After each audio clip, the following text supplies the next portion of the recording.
Boa noite. Meu nome é Leonardo Campos, eu sou psicanalista clínico, terapeuta ortomolecular e antropólogo. Gostaria de agradecer a todos e a todas que se inscreveram para participarem deste congresso, especialmente deste dia, hoje, dia 8 de março de 2018, Dia Internacional da Mulher. Aqui eu quero parabenizar todas as mulheres do nosso Brasil e do nosso planeta, na pessoa da professora Rosemary, a quem também dedico grande agradecimento pela oportunidade em estar participando do primeiro Congresso Nacional sobre Psicanálise. Bom, primeiramente, eu gostaria de fazer um breve resumo acerca da minha formação profissional.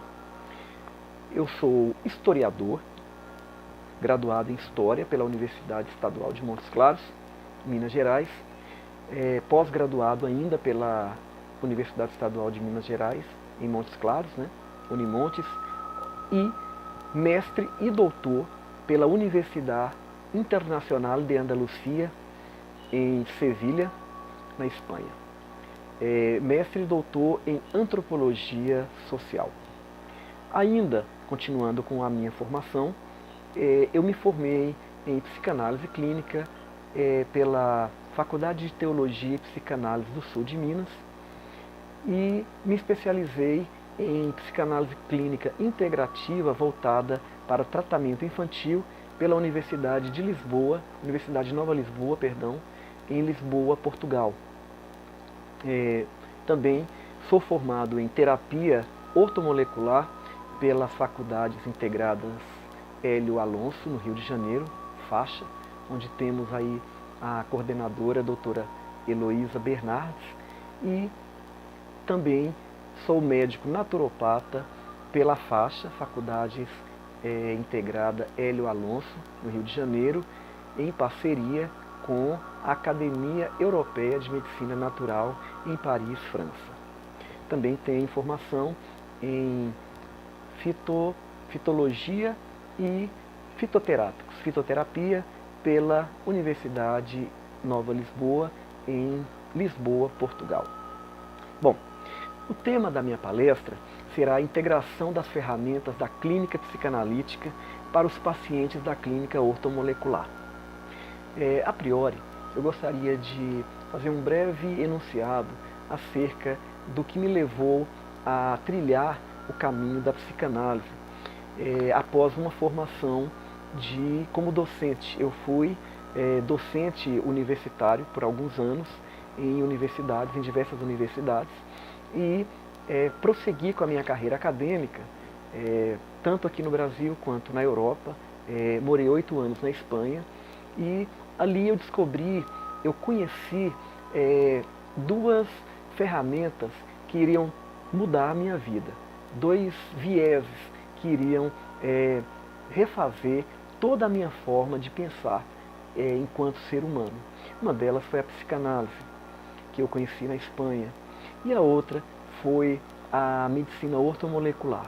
Então, quando eu encerrei o meu doutorado, o meu PhD, e que após viver 8 anos na Espanha, com várias vindas ao Brasil para poder trabalhar com o meu trabalho de campo, com pesquisa em África também, porque eu trabalhei a questão das religiosidades afro-brasileiras e fluxo e refluxo de africanos que vieram para o Brasil.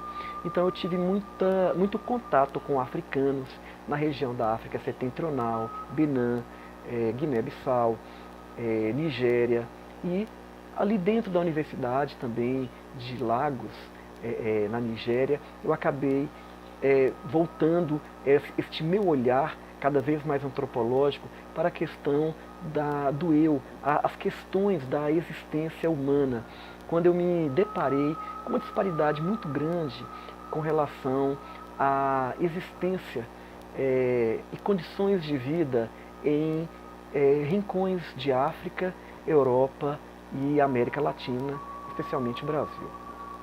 A partir daí, eu começo a me questionar e a questionar muitas coisas, especialmente questões como disparidades sociais, econômicas, e como que pessoas que vivem, aliás, em rincões tão hostis, né, como em países e regiões de África, e conseguem estar, apesar de muita pobreza, apesar de uma condição de vida econômica, financeira, sem nenhuma base de educação, de saúde. Então, como que essas pessoas, apesar desses contratempos, apesar dessas intempéries, elas conseguem manter sempre um sorriso cativante, acolhedor, e estarem sempre, sempre com um otimismo muito grande. E enquanto em países da Europa, como Espanha, como Inglaterra, Portugal, a gente percebe um grande movimento de pessoas com depressão, em busca, né, pessoas com movimento em busca de auxílio, de ajuda por problemas psicossomáticos, como depressão, ansiedade, TAG, transtorno de ansiedade generalizada, entre outros, especialmente no período do inverno. O inverno europeu ele é muito rigoroso em alguns países. No leste europeu a gente sabe que os países como Rússia, né, a temperatura chega a menos de 50 graus negativos. E o Reino Unido, por exemplo, né, eu também fui afortunado de ser orientado pelo professor Tristan Plate, da Universidade de St. Andrews, na Escócia, e tive por várias vezes com ele no departamento de antropologia em St. Andrews, e eu percebi nesse meu vai e vem entre Espanha e Reino Unido, as questões do comportamental do europeu, do comportamento europeu, principalmente no Reino Unido, no período de inverno, onde o índice de suicídio é altíssimo. E praticamente que em toda a Europa. Isso, segundo alguns estudiosos, está muito ligado com a questão da ausência do sol, enquanto que países como África, países como Nigéria, como Benin, no continente africano, pessoas em diversos rincões muito afastados e sem saneamento básico, com condições muito hostis de vida, miseráveis até, dizendo, com relação à educação, à alimentação, problema da fome, mortandade infantil, doenças, né, principalmente com HIV, SIDA, né, AIDS, e que dizimaram inúmeras famílias em todo o continente africano. Essas pessoas conseguem, né, continuam estando ali, apesar da hostilidade, né, da cidade, do país, do continente, das dificuldades, conseguem viver sempre ostentando um sorriso no rosto, sempre cantando, sempre propagando a sua religiosidade, a sua fé, sem barganha, né, como se faz muito aqui no Ocidente, então, sem troca. Então isso me levou a criar um interesse muito grande pelo estudo do comportamental, pelo estudo do psiquismo humano, o que faz com que algumas pessoas em países de primeiro mundo, que têm tudo praticamente, simplesmente por falta do sol, em poucos meses, levam a cometer tanto suicídio, enquanto que outros que vivem praticamente o ano inteiro debaixo de temperatura que chegam até 50 e pouco, 55 graus, sem água, sem comida, o índice de mortalidade não tem nenhuma ligação com doenças psicossomáticas, ou doenças psíquicas, ou transtornos psíquicos, como depressão, ansiedade. Muito pelo contrário, a mortalidade ela se dá devido à escassez de saneamento, de alimentação, né, que é muito fraca, de saúde, de tratamento, e são doenças oportunistas, são vírus e bactérias que acabam dizimando populações em diversos países de África. Então, esta disparidade me trouxe uma grande reflexão. O que o ser humano precisa para ser feliz? Então, quando eu terminei o meu doutorado, meu PhD, e retornando ao Brasil, eu comecei a minha formação em psicanálise clínica. Lembrando as pessoas que me conhecem, que estão me vendo agora, que eu militei por muito tempo em prol da questão da religiosidade africana ou afrodescendente no Brasil, cujo tema, né, da minha dissertação de mestrado em Espanha e também a minha tese de doutorado versava acerca das religiões de matriz africana. Então participei de muito movimento, movimento em prol da negritude, da lei 10.639, eu dentro da universidade, na pró-reitoria de extensão, eu trabalhei durante alguns anos coordenando projetos grandiosos como o Uniafro, né, que foi um projeto em parceria das universidades federais e estatais aqui no Brasil, em parceria com o FNDE, que é o Fundo Nacional de Desenvolvimento de Educação, para a edificação e capacitação de professores da educação básica com relação à obrigatoriedade do estudo da história da África e do Brasil, né, na educação básica, a partir da Lei 10.639 de 2003. Bom, esse foi um breve resumo acerca da minha formação profissional. Então, dando sequência à minha formação, eu me formo com 3 anos, né, de faculdade em psicanálise clínica, através do tripé que ocorre, né, nas boas faculdades, nas boas instituições de formação psicanalítica, que é a teoria, o estágio supervisionado e a análise.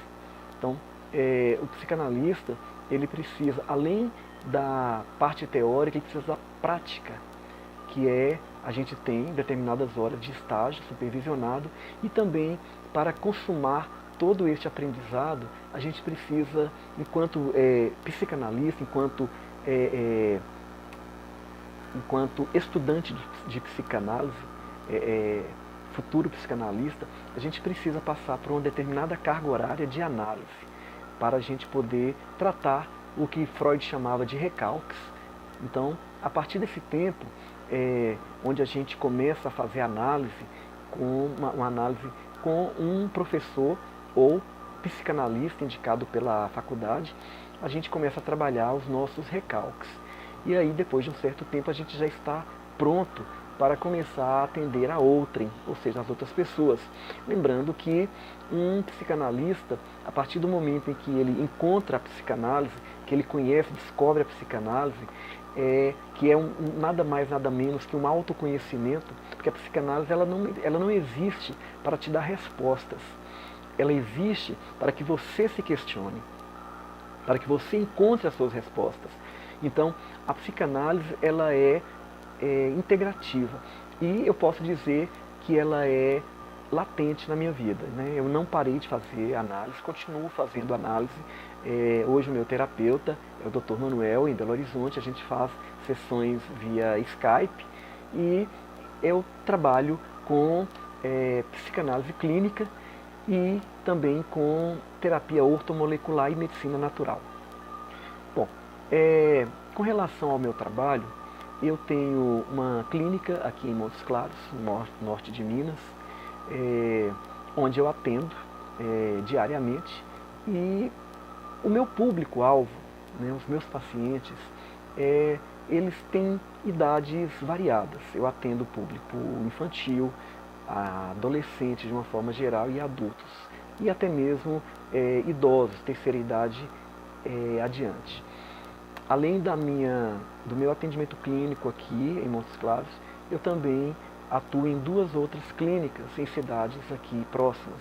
Uma é a clínica Equilíbrio, na cidade de São Francisco, onde eu atendo quinzenalmente, às quartas-feiras, e a outra clínica é o Instituto do Coração, na cidade de Janaúba, onde também eu alterno, né? Uma semana eu estou em São Francisco, na quarta-feira, na outra semana eu estou no Instituto do Coração em Janaúba, atendendo com psicanálise clínica e terapia ortomolecular e medicina natural. Bom, eu gostaria de falar agora um pouquinho sobre as práticas psicanalíticas. A psicanálise, ela nos dá muitas ferramentas de trabalho para poder tratarmos o que Freud denominou de neurose. A neurose seria um estado latente de todo ser humano, um estado psíquico latente de todo ser humano. Então, segundo o pai da psicanálise, segundo Freud, a neurose ela está latente no nosso dia a dia, no nosso psiquismo. Né? Eu até costumo dar aquele exemplo, né, de que aquele dia que você acorda com aquela musiquinha na sua cabeça, aquela musiquinha que não sai, esse é um exemplo clássico de que a maior parte do ser humano, se não todos, possui uma neurose, né, que pode estar em grau leve, moderado ou severo. Mas é intrínseco mesmo ao ser humano a questão da neurose, segundo Freud. E a neurose, ela pode evoluir e se tornar uma psicose, ou até mesmo um distúrbio mais nocivo. Independente disso, a gente trabalha todos os tipos de distúrbios ou transtornos do psiquismo, como síndrome do pânico, a TAG, que é o transtorno de ansiedade generalizada, onde o ápice, né, da ansiedade leva a uma mudança comportamental, de modo a desequilibrar, desestabilizar totalmente o ser humano, a pessoa, e outros transtornos também. Lembrando que quando a gente fala em transtorno, a gente fala de um complexo, de um conjunto de sintomas que vão acentuando de modo que se forma o transtorno. Então, quando a gente trata de transtorno do pânico, a gente está falando não só de ansiedade, mas de depressão. A gente está falando também de pensamentos suicida. A gente está falando de distúrbio comportamental. Enfim, são muitos os sintomas que se compilam e acabam se tornando um transtorno, levando a pessoa a somatizar, né? Lembrando que psicossomático, psico vem de mente e soma de corpo, né? É aquela doença originada na mente e que vai para o corpo. Como dizia Freud, quando a boca cala, o corpo fala. Então muitas das nossas emoções, elas estão estagnadas ou estão enraizadas, né, arraigadas dentro do nosso psiquismo, e isso, quando a gente não fala, quando a gente não expõe isso para fora, essas emoções elas acabam se rudimentando, elas acabam solidificando e o corpo acaba somatizando, né, o que está no psiquismo. E aí vem os distúrbios e os transtornos psíquicos. Então, a psicanálise ela nos oferece várias ferramentas para trabalhar esses transtornos, esses distúrbios, né? Uma das mais clássicas, conhecidas, é a técnica da livre associação, no qual a gente permite que o paciente, após um estado de relaxamento, ele comece a discorrer acerca do que lhe vem à cabeça. E a partir disso, nós psicanalistas começamos a traçar um mapa, um caminho, né, totalmente cognitivo, a partir dessas ideias, a partir dessas imagens, do que é revelado durante a sessão, e vamos assim conduzindo o nosso paciente a determinados padrões, a determinados lugares, e de modo que ele encontre respostas a partir de hipóteses, a partir de questionamentos, né, que o próprio terapeuta muitas das vezes acaba sugerindo, né, através da sugestão, fazendo perguntas, questionando, incitando de uma certa forma ao paciente, a fim de que ele possa encontrar resposta dentro de si mesmo.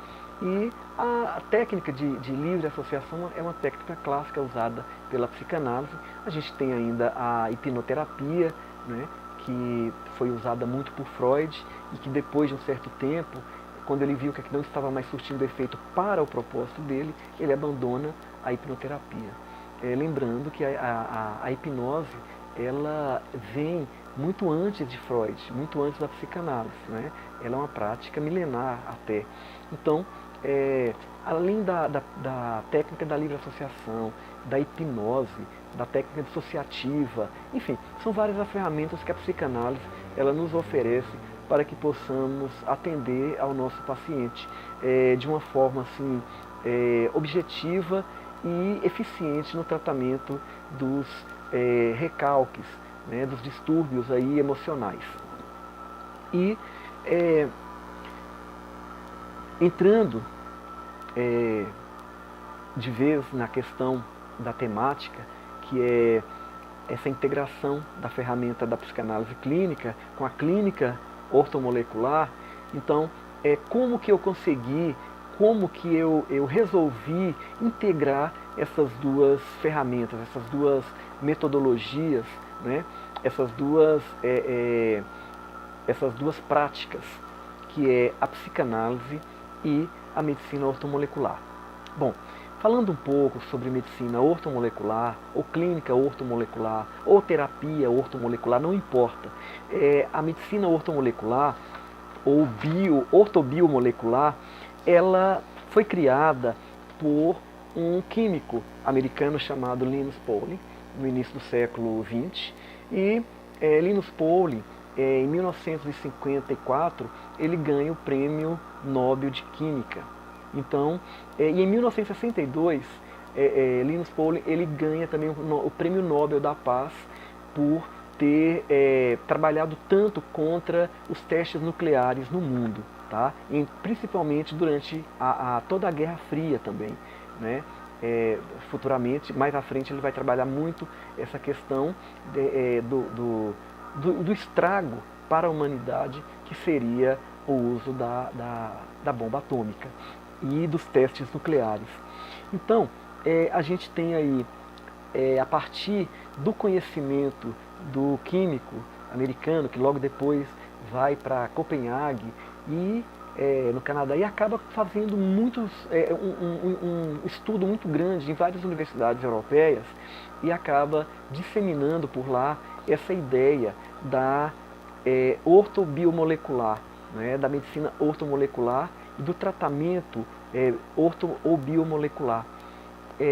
Lembrando que orto vem do grego, que significa correto, e molecular vem de molécula.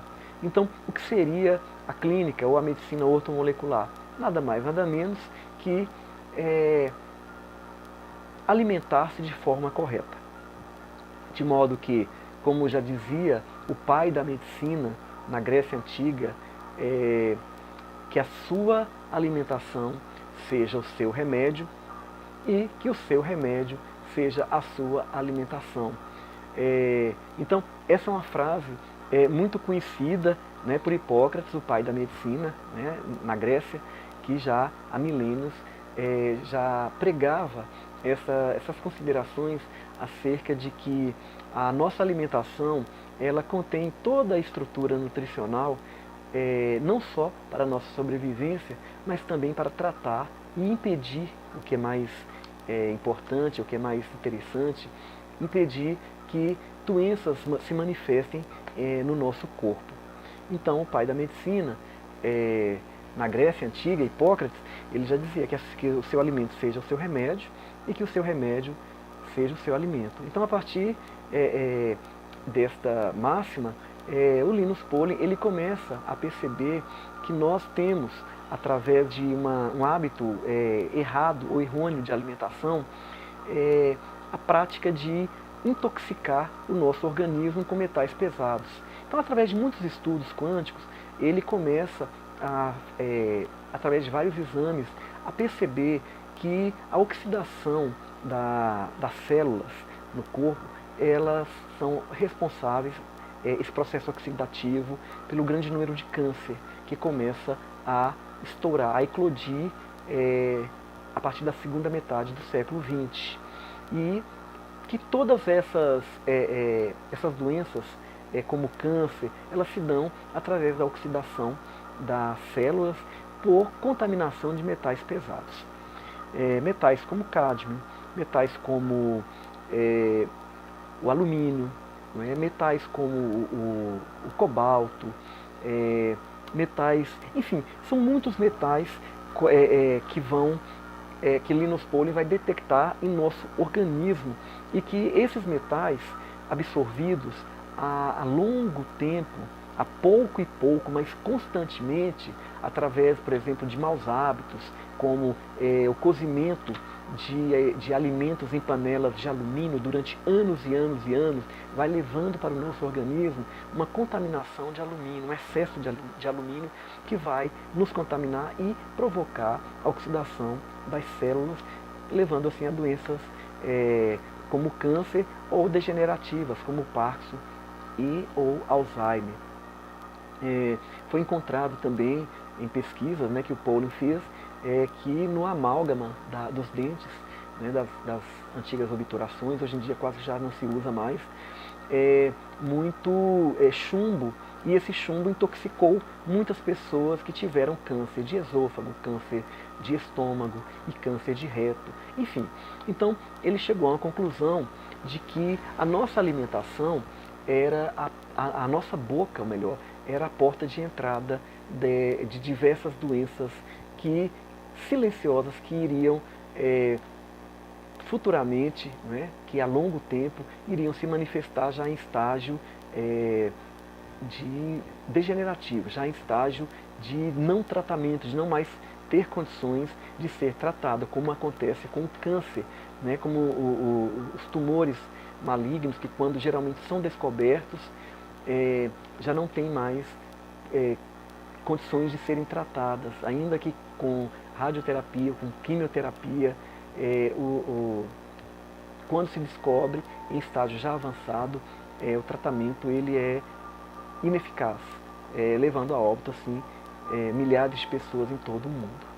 Bom, então, essa oxidação provocada pelos metais pesados, ela veio da nossa má alimentação, da nossa má prática em preparar os nossos alimentos, em armazenar, por exemplo, comida na geladeira que já foi processada, que já foi feita em panelas, em vasilhas, vasilhames de alumínio, e também guardadas, acomodadas, refrigeradas em refrigeradores, também em utensílios de alumínio, fazendo com que a pouco e pouco a gente fosse intoxicando cada vez mais com alumínio.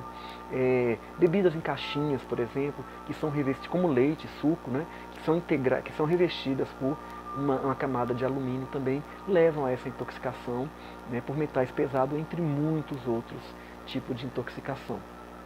E um dos exames que mais foram praticados para determinar o número de metais pesados e o teor de metais pesados no nosso organismo foi o exame do cabelo, chamado de mineralograma, no qual eram retirados pequenos fachos, pedaços de cabelo aqui da nuca, de regiões específicas da cabeça, e após todo um preparo ritualístico, de asseio, de impedimento de produtos agressivos, como shampoo, enfim, tem todo um preparo. Esse material era coletado, levado a laboratório, e a partir deste teste do cabelo, mineralograma, assim chamado, se podia chegar ao número de metais pesados que havia no organismo. E a partir daí começaria um processo detox, de desintoxicar. Como também, a partir desse procedimento, o Linus Pauling ele conseguiu perceber e precisar o número de vitaminas que faltava no nosso organismo, a partir do mineralograma. Um outro costume também, hoje, um costume hoje, na prática ortomolecular, é o controle do equilíbrio do pH corporal e ou sanguíneo, que é o pH do sangue, que deve estar entre 7,35 numa escala de 1 a 14, onde abaixo de 7 o pH do sangue está ácido e acima de 7 ele está alcalino. E a partir disso aí, a gente tem um conhecimento, né, que o Pauling trouxe para a gente, e depois de um certo tempo também o Jacques Ménétrier, na França, também começou a trabalhar com uma forma de anamnese chamada de diátese, onde ele olha a qualidade de vida, práticas saudáveis ou não, e alimentação, onde ele consegue chegar através de uma anamnese com relação ao pH corporal, se ele está ácido ou alcalino. Então, uma vez ácido, o pH do corpo, o pH sanguíneo, é o ambiente próprio e favorável para a proliferação de vírus e bactérias. Levando-se em conta que as bactérias, os vírus, eles só conseguem se proliferar em ambiente ácido. Ou seja, se você consome muito açúcar, se você consome muito leite de vaca, são alimentos que podem acidificar o pH do sangue, então o corpo inteiro vai estar ácido. Né? Então o pH corporal ele vai estar muito ácido. Dependendo do nível de acidez, ali pode se desenvolver um câncer, ali pode se desenvolver bactérias, fungos, enfim, disseminar doenças. Então, a prática ortomolecular é uma prática que ela trabalha a readequação alimentar, a partir de uma alimentação orto, ou seja, correta, e práticas também saudáveis de alimentação. A gente sabe, já foi comprovado pela ciência, que o açúcar processado, o açúcar branco, principalmente, ele tem um poder muito grande de acidificar o pH do sangue, o pH sanguíneo. Então, quando a gente começa nós da medicina natural, da medicina ortomolecular, começamos a bater nessa tecla de que o açúcar faz mal, de que o açúcar ele acidifica o sangue, de que o açúcar não é bom, de que o açúcar provoca doenças, a gente parte do princípio de Linus Pauling, né, e de outros estudiosos, né, da medicina ortomolecular, de que, e que hoje é comprovado pela ciência, de que o açúcar, ele além de acidificar o pH sanguíneo, ele é o principal alimento da célula cancerígena. Ou seja, o câncer, a célula cancerígena se alimenta do açúcar. Então, por isso que a gente deve evitar o açúcar. Então, a partir disso aí, a gente começa a abrir os horizontes e mostrar e a trabalhar com a população de forma a readequar a alimentação, a construir novos hábitos de alimentação, a evitar alimentos que acidifiquem o pH sanguíneo, evitando assim a proliferação de vírus, de bactérias oportunistas que vão provocar doenças.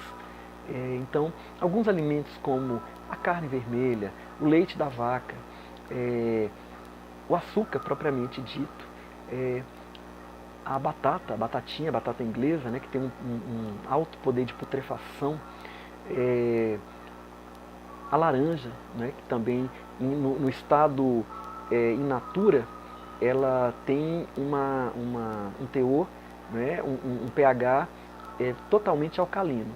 Mas à medida em que ela entra para o nosso organismo, ao contato com o ácido clorídrico do nosso estômago, ela se torna altamente ácida, o suco da laranja.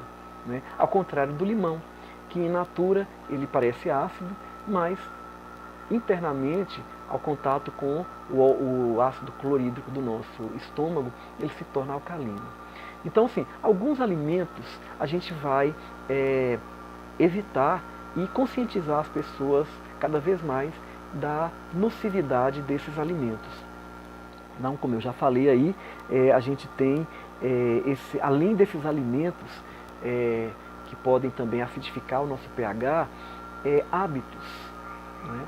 E crenças também são responsáveis pela acidificação do pH corporal e sanguíneo. Então, o ódio, por exemplo, né? O ódio ele afeta diretamente o fígado, né? Que é um órgão básico, vital no nosso organismo. Porque o fígado ele é o grande secretor de gordura, né? É ali que é produzido, né, a nossa, é ali que é secretada a nossa gordura e é ali que é produzido as substâncias que vão trabalhar em prol da nossa saúde, né? Assim como o pâncreas que produz insulina. Então, esses órgãos eles são muito afetados pelo nosso mau hábito, por exemplo, de comer, se alimentar excessivamente pela noite antes de dormir. Então, são órgãos que o fígado e o pâncreas são os dois órgãos que têm o pH mais alto dentro do nosso organismo, cujo pH é 8,5. Então, se um desses dois órgãos perde alcalinidade e acidifica um pouquinho, a gente pode entrar em coma. Então, o fígado ele é o responsável, né, pela produção da bilis, né, que acontece exatamente no nosso, na nossa vesícula. Então, o fígado ele é o grande filtro que a gente tem no corpo. Então, tanto o fígado quanto os rins, eles filtram muito e eles trabalham muito. Então, o pâncreas também. Então, o excesso de gordura, o excesso de alimento pesado sobrecarrega esses órgãos e fazem com que eles trabalhem muito mais durante a noite, né, se você tem uma alimentação muito pesada à noite, de modo que o seu sono ele acaba sendo impróprio, inadequado. E por mais que você durma, você ainda acorda com a sensação de exaustão, de cansaço, né, que não foi um sono refazedor, porque o fígado está muito ligado ao sono. Então, dentro da ortomolecular e da medicina natural, a gente avalia as condições do fígado de acordo com o tipo de sono que você tem. Então, esses sentimentos e maus hábitos também, né, são responsáveis pelo sofrimento de alguns órgãos. E, através de alguns estudos, a gente percebeu, né, estudiosos chegaram à conclusão de que também os sentimentos eles são responsáveis pela decomposição de muitos órgãos e ainda por cima pela descompensação de órgãos vitais. Sentimentos como raiva, sentimentos como ódio, como a tristeza, são sentimentos que acabam sendo somatizados e acabam desestabilizando, acabam descompensando e até mesmo decompondo algumas células que existem, né, no nosso organismo. Então, uma vez em que eu encontrei esse viés entre efeitos psicossomáticos, né, causa e consequência, sentimentos, emoções e causas físicas, ou seja, somatizadas pelo corpo, como por exemplo a ansiedade, que provoca uma produção excessiva do cortisol, que é conhecido como o hormônio do estresse, e que leva a taquicardia, né, uma taquicardia muito grande e uma verdadeira exaustão do nosso fígado, do nosso pâncreas. Então, muitas pessoas que são muito ansiosas, que têm a TAG, né, que é o transtorno de ansiedade generalizada, acabam provocando doenças que vão sensibilizar o fígado, o pâncreas, os rins e até mesmo o sistema coronário, o coração. Então, uma vez que eu consegui enxergar, né, através de estudos, através de pesquisas e de formação, todo esse viés entre o comportamental, o psíquico e o corpo, eu resolvi que trabalhar com a clínica ortomolecular em parceria com a clínica psicanalítica. Eu vou dar um exemplo bem básico. Então, seria o paciente, ele me procura no meu consultório com um transtorno de ansiedade.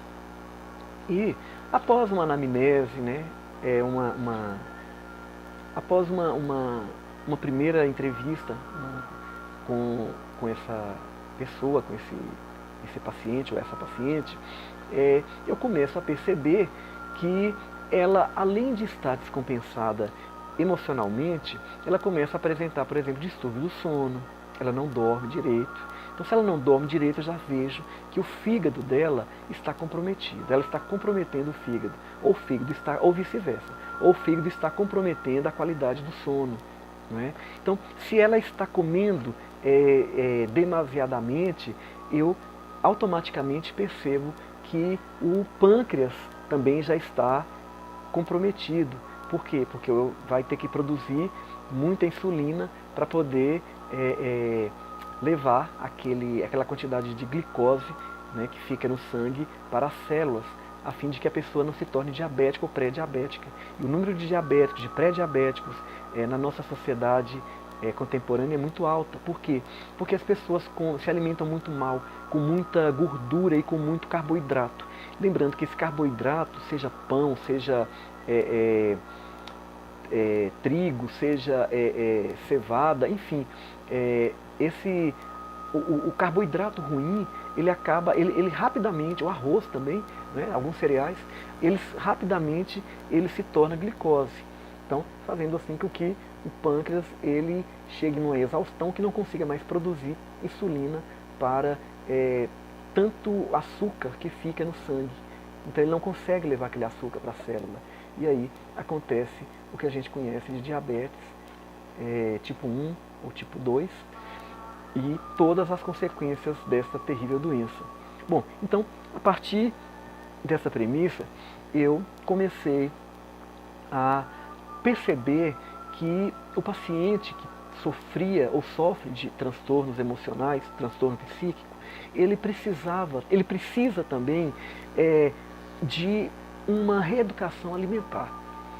E foi aí que eu comecei a trabalhar uma integração, né, de forma integrativa, a psicanálise com a medicina ortomolecular. Então, eu levo a pessoa, primeiro eu apresento a medicina ortomolecular, explico o que é, como que funciona, e principalmente quando o paciente chega no meu consultório, ele está com o pH sanguíneo tão ácido devido ao excesso de medicamentos, benzodiazepínicos, por exemplo, antidepressivo, antitérmicos, analgésicos, enfim. Toda essa medicação também, ela acidifica em muito o nosso pH corporal e sanguíneo, que, como eu disse e reitero, irá proliferar doenças oportunistas com vírus, proliferação de vírus, de fungo, de bactérias, enfim.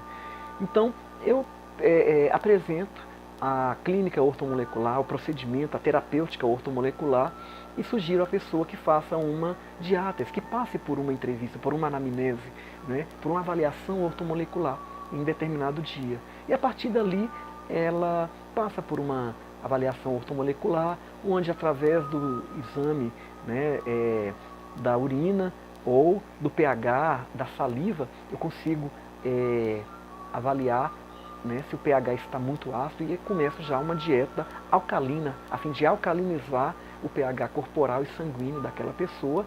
E por vezes também eu solicito o exame do mineralograma para conseguir mensurar a quantidade de metais pesados e promover assim uma dieta detox, desintoxicando, a fim de que essa pessoa não venha a desenvolver uma doença degenerativa, até mesmo câncer futuramente. Então, eu consigo trabalhar com esse paciente de uma forma muito mais objetiva, de uma forma muito mais eficaz no tratamento para a cura dos seus distúrbios. Porque muitas vezes a pessoa, quando chega ao consultório, ela é levada por outrem, seja um parente, um marido, um amigo, principalmente em quadros depressivos. A falta de serotonina, né, que é o neurotransmissor da sensação do prazer, é tão grande que a pessoa não tem ânimo, não tem disponibilidade para poder encarar sessões de psicanálise. E muitas vezes a pessoa está ou sobrecarregada de,